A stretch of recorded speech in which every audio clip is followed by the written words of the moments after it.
Real world के मुअज़्ज़िज़ दोस्तों, doctor Asrar Ahmad साहब इस सदी की एक ऐसी शख्सियत थे जिनको तारीख दान कुरान में रची बची शख्सियत का दर्जा देते हैं, क्योंकि उनकी हर बात में कुरान की बात होती थी। सिर्फ यही नहीं बल्कि वो मुस्तकबिल के बारे में ऐसी बातें भी बता गए जो आज हूबहू पूरी हो रही हैं, जिनमें से एक ट्रांसजेंडर बिल भी है। उन्होंने ट्रांसजेंडर बिल के हवाले से क्या पेशगोई की थी और उनके अल्फाज किस तरह बिल्कुल सच साबित हुए हैं, ये सब हम आज की वीडियो में जानेंगे। नाज़रीन गिरामी, जैसा कि आप जानते हैं कि यह बिल हाल ही में पेश किया गया है, जिसके मुताबिक अब लड़का लड़के से और लड़की अपनी किसी दोस्त लड़की से शादी कर सकती है, जिससे हमजिन्सप्रस्ती जैसी वबा मजीद फैलेगी। लेकिन ये बात ज़हन में रहे कि मगरिब की जानिब से इस बिल को लाने की कोशिशें आज से नहीं बल्कि पिछले कई सालों से जारी थी। इसलिए डॉक्टर असरार अहमद ने आज से 18 साल कबल ही बता दिया था कि आइंदा चंद सालों में हमारी कौम में हमजिन्सप्रस्ती आम हो जाएगी। डॉक्टर साहब अपनी पेशगोई में बताते हैं कि आने वाले वक्त में हमारी कौम हमजिन्सप्रस्तों पर मुश्तमिल होगी और उनसे पैदा होने वाली औलाद हराम होगी। इसी तरह हर तरफ हराम आम हो जाएगा, यहाँ तक कि हमजिन्सप्रस्त बढ़ चढ़कर खुद को लेस्बियन या गे साबित करेंगे और इस बात पर इन्हें फख्र महसूस होगा।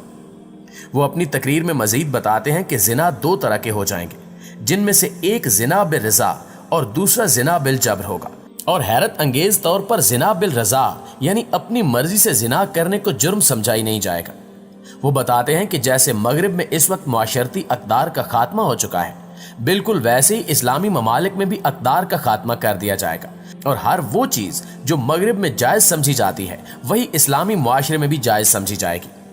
वो बताते हैं कि इस मिशन के लिए वो कई सालों से सरतोड़ कोशिश कर रहे हैं और मुझे यकीन है कि वो अनकरीब कामयाब हो जाएंगे। उन्होंने मजीद बताया कि फिर एक दिन आएगा जब मर्द मर्दों से और औरतें औरतों से शादी करेंगी और इस चीज को बाकायदा तौर पर रजिस्टर्ड किया जाएगा और कानूनी समझा जाएगा। लिहाजा आज आप देख लें कि ये नए बनने वाले कानून की मेहरबानी है कि जिस्मानी तौर पर मुकम्मल मर्द खुद को औरत करार देकर किसी दूसरे मर्द के साथ शादी करके दोनों फिर हमजिन्सप्रस्ती की जिंदगी गुजार सकते हैं। ऐसा कानून हजरत लूत अलैहिस्सलाम की उस कौम के अंदर भी नहीं बन सका था, जिसे उसके गुनाह की पादाश में बदतरीन अजाब का निशाना बनाकर रूए जमीन से उसका वजूद ही मिटा दिया गया था। ये अजाब इलाही को दावत देने की कोशिश की जा रही है और याद रखिए कि इस कानून के जरिए हमजिन्सप्रस्ती जैसे अजीम गुनाह को पाकिस्तान जैसी मुसलमान रियासत में जायज करार दे दिया गया है और सभी पाकिस्तानी या तो लाइल्मी की वजह से खामोश हैं या फिर जबरन खामोश करवा दिए गए हैं। इस कानून के तहत इन हमजिन्सप्रस्तों के लिए आसानी पैदा कर दी गई है कि जिस तरह चाहें ये अपने मनपसंद गुनाह का सिलसिला जारी रख सकते हैं। यहाँ पे याद रहे कि हज़रत लूत अलैहिस्सलाम की कौम में भी कुछ लोग ऐसे थे जिस गुनाह से शदीद नफरत किया करते थे और वो लोग आवाज भी उठाते थे और शोर भी मचाते थे। कमजोर और कम होने के बावजूद अपने हिस्से का काम करते रहे, लिहाजा अल्लाह ताला ने उन्हें उस अजाब से बचा लिया और वो दुनिया और आखिरत में भी अल्लाह की पकड़ से बच गए। फितनों के लिहाज से ये बहुत मुश्किल तरीन वक्त है, क्योंकि अब हक की आवाज बुलंद करना नामुमकिन बना दिया गया है। इस गुनाह का सब मीडिया वालों को इल्म है, लेकिन इन्हें रोजी रोटी के शिकंजे में इस तरह जकड़ दिया गया है कि इनकी रूहें भी कैद हो गई हैं, ज़मीर मर गए हैं, जो अब आवाज नहीं उठा सकते। नबी करीम सल्लल्लाहु अलैहि वसल्लम का फरमान है कि गुनाह के खिलाफ जुबानी कलामी आवाज उठाने वालों का ईमान दिल में बुरा कहने वालों से एक दर्जे ऊपर का होता है। इस कानून के पास होने के बाद इस बात में कोई शक नहीं रह जाता कि डॉक्टर असरार अहमद की कही हुई हर बात सच्ची है, जो अपने वक्त आने पर पूरी हो रही है। नाज़रीन गिरामी, ये सब यहूदियों का खेल है जो हर हाल में ग्रेटर इसराइल बनाना चाहते हैं और दज्जाल और शैतान का कानून नाफिज करना चाहते हैं। डॉक्टर असरार मरहूम अहादीस की रोशनी में बताया करते थे कि ग्रेटर इसराइल जरूर बनेगा और इसके साथ साथ मुसलमान ममालिक भी हमारे हाथ से निकल जाएंगे। इन ममालिक में इराक, उर्दन और तुर्की के अलावा सऊदी अरब भी शामिल होगा, लेकिन मदीना मुनव्वरा पर यहूदियों का कब्जा नहीं हो सकेगा और इनका मंसूबा बेज़्ने अल्लाह पूरा नहीं होगा। ये अल्लाह का इंतजाम है और अल्लाह के आखिरी रसूल सल्लल्लाहु अलैहि वसल्लम ने इस बारे में वाज़ेह इरशाद फरमा दिया है। हजूर की हदीस के मुताबिक ये ऐसा खौफनाक वक्त होगा कि जिस शख्स के 1000 बेटे होंगे तो उनमें से 999 खत्म हो जाएंगे और सिर्फ एक बचेगा। फरमाया कि ये इतनी बड़ी जंग होगी कि इस जंग में इतनी खूनरेजी होगी कि पूरी जमीन लाशों से भर जाएगी। मुर्दार खोरों की मौज होगी, लेकिन नफासत पसंद परिंदा उड़ते उड़ते थक कर गिरेगा तो नीचे लाश होगी, यानी कि हर तरफ लाशें ही लाशें होंगी। दोस्तों, अब अगर हम मौजूदा हालात का बगौर जायजा लें تو بالکل حالات ویسے ہی ہوتے جا رہے ہیں جیسا ڈاکٹر اسرار صاحب نے پیشگوئی کی تھی۔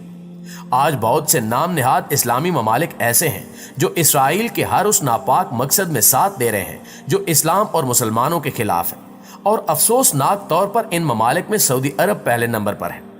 آج جو فلسطین میں حالات ہیں وہ سب آپ کے سامنے ہیں کہ کیسے فلسطین کے مسلمان بلبلا کر مدد کے لیے پکار رہے ہیں، لیکن چند ایک مسلمان ممالک کے سوا تمام مسلمانوں کے علم بردار بس تماشا دیکھ رہے ہیں۔ آج سے کئی برس پہلے ہی ڈاکٹر اسرار احمد کی جانب سے ان باتوں کا پتہ دے دیا گیا تھا۔ مسجد اقصی پر حملے سے لے کر یہود کی تباہی تک یہ تمام پیشگوئیاں پہلے ہی کی جا چکی ہیں جو آج حرف بہ حرف پوری ہو رہی ہیں۔ ڈاکٹر اسرار کہتے ہوتے تھے کہ عرب امت کا سب سے بہترین حصہ تھے اور ابھی بھی یہ امت مسلمہ کا مرکز ہے۔ باری تعالیٰ نے عربوں پر ان کی زبان میں اپنا آخری کلام نازل فرمایا۔ جتنا اعلیٰ رتبہ اور بھاری ذمہ داری تفویض کی، اس کے لیے عذاب بھی بدترین آئے گا۔